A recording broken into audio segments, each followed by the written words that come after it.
That's good. And then this one here, and then make sure you look where it's at. And while she's putting the pads on, because she got it, apply pads. I would be doing insert connector firmly. Okay, so you're going to insert it. Okay, am I plugging this in? Mm-hmm. And we're doing hand going. Analyzing heart rhythm. Do not touch the patient.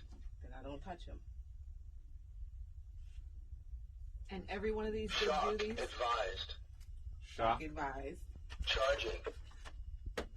That's the clear Stay button? clear of patient. Clear. Shock now. All right, Press so the like, orange button just like they said, now. you need to make sure it says clear. Press it. Jimmy. No, everyone's fine. It's a trainer. Oh. Deliver shock now. Press the orange button This is not now. orange? Yeah. Shock delivered. And then in real life, Begin CPR. and then you would come back. But he's too high. So like I said, I would have him on the ground. And that beep there is for how fast you could be doing the compressions. I'm going to go a little faster than this. And this will happen. So that's in real life. If you had an AED, every time it shocks, it doesn't always bring the person. They're not like it does on TV. That's not always real. So he'll keep on analyzing and keep on doing this until you can find the shockable rhythm. That's why it's good if you have a pair of people that know how to do this, because just how she put on the AED, I was able to do the compressions, and we had that. We could even have a third person, if they wanted to, that was giving breaths at the same time. So it could be, takes a whole family, a whole village. How long it takes for a person to get a certificate for whatever it is they call it? For a CPR certification, 2 to 3 hours. And they have them You for all probably ones. have one. You probably had one when you were a kid. Yeah, when I was younger. We can get you another one. Don't worry about that. We'll take care of you guys. And there's all different levels for it. There's infant CPR. There are 3 different levels. Infant CPR is a totally different way. Child Fingers, CPR, right? yes, you know it. Good I job. learned this as a kid. Right. This is a refresher for me. Right. I didn't know about Right. the infancy. Right. Yeah, That was you do, different. Jimmy. Imagine your big ass pounding on a baby. That was below a baby's You break a chest. baby's chest out. Right. You gotta do it with your fingers. So Jeff. it's 2 fingers for an infant, 1 palm, like the palm of your hand, for a child, and anyone that shows signs of any type of puberty. If your son comes in and he's like, "Hey, mom," that's puberty. If they have any type of hair, girls get any type of breast or anything, any sign of puberty that you see, consider somebody an adult in CPR world.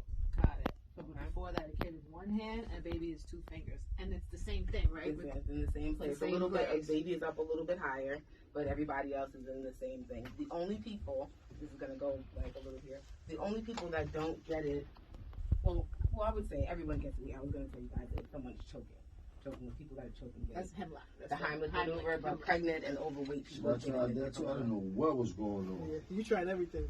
You Heimlich him, you got him on the floor, you pounded on his chest. Right. But that was that agonal breathing, and I'm sure if I actually had the DVD here, they have the person. There's a man that it's his scene, and he's actually like. I did. But the family thinks he's still breathing, so they're like, "Oh, don't worry about it. He's breathing." But that agonal breathing is Nah, not. I could tell he was not. That breathe was nasty. Like he was taking his last breath. Like, That's horrible.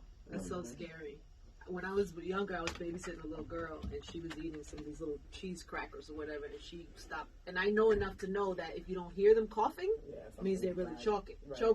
And it's the same thing. Like, I remembered this for CPR, and so I was just kind of giving her a little like this with a light, with not a full thing, and she actually coughed it up. So I don't know if I did it or if she naturally coughed it up, but it worked. And then my son was at the barbershop. You know Johnny Cakes from the, the barber. You know him, Johnny. He has a spot in Inglewood. He cuts Johnny. We know Johnny. We know Johnny. You know Johnny. Yeah. Yeah, we know. I gotta see that. You know Johnny. He's been cutting people's hair. He does Pirelli, does Hope. He's got a spot. He's got a spot in Inglewood. Anyway, so Johnny, I just take my son there, and he was eating one of them red and white holiday candies, Nico, and he was like, I could still hear him. So in my mind, I'm like, okay, he's not fully choking because he's still doing this.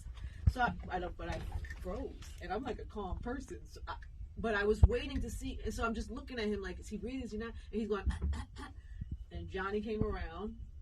He's like, what's happening here? He was so like, what's happening? I was like, I couldn't even get out. He was like, and he picked my son up from behind. And he went, and the candy went flew out right in the barbershop, saved my kid's life right in the barbershop. Nice.